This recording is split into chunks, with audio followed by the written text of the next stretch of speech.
Hi, it's Amy from Mad Dots Art. If you are not familiar with me, I'm a dot mandala artist. I'm currently living here in Algoma, Wisconsin, which is right on beautiful Lake Michigan.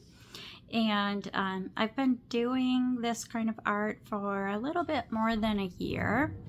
Um, I just started selling at vendor events and farmers markets last year, and I kind of thought about doing a channel because I heard a lot of comments when I was doing it. Some people were saying that they tried it and they thought it was way too hard, so they gave up. And a lot of people were questioning how to do it, whether it was with a paintbrush, which some people do that. I think it's a lot harder to do it that way, in my opinion. And some people were wondering too if it was like diamond art where you just kind of glue on little pieces. And you will find some mandala artists that will make their paint into little molded dots and place them onto a piece of art, but overwhelmingly you use a special tool to do the dotting. And for me, I don't use a paintbrush. I use special dotting tools.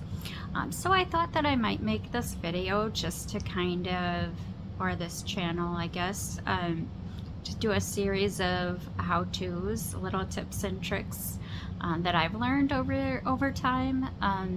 I was one of those people who started it and kind of gave up after my first few attempts because it didn't turn out the way that I thought that it should, and I had no idea, like, the I guess the paint consistency is a huge deal, but also the way that you place the dot and how much paint you get on your tool matters into the consistency of how the shapes come out. So hopefully this will give you guys a little bit of information if you want to get started yourself, or if you're like me and you just really like watching people work. I plan to do a few full-length tutorials on here so that you can actually follow along and do some dot mandalas with me. So if you stay tuned, my next video should be about what tools you'll need to get started. I'm also going to cover paint and paint consistency and how to fix it if it's not the right consistency.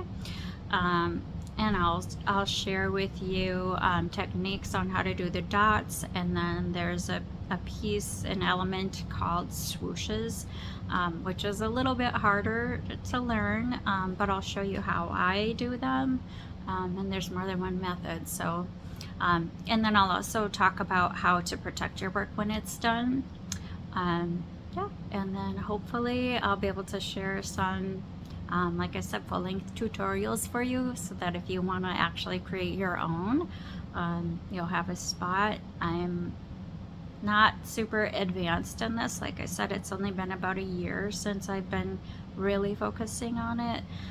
So none of my designs are going to be super technical where you'll need lots of special tools, because that's not where I am in the journey of my dot art.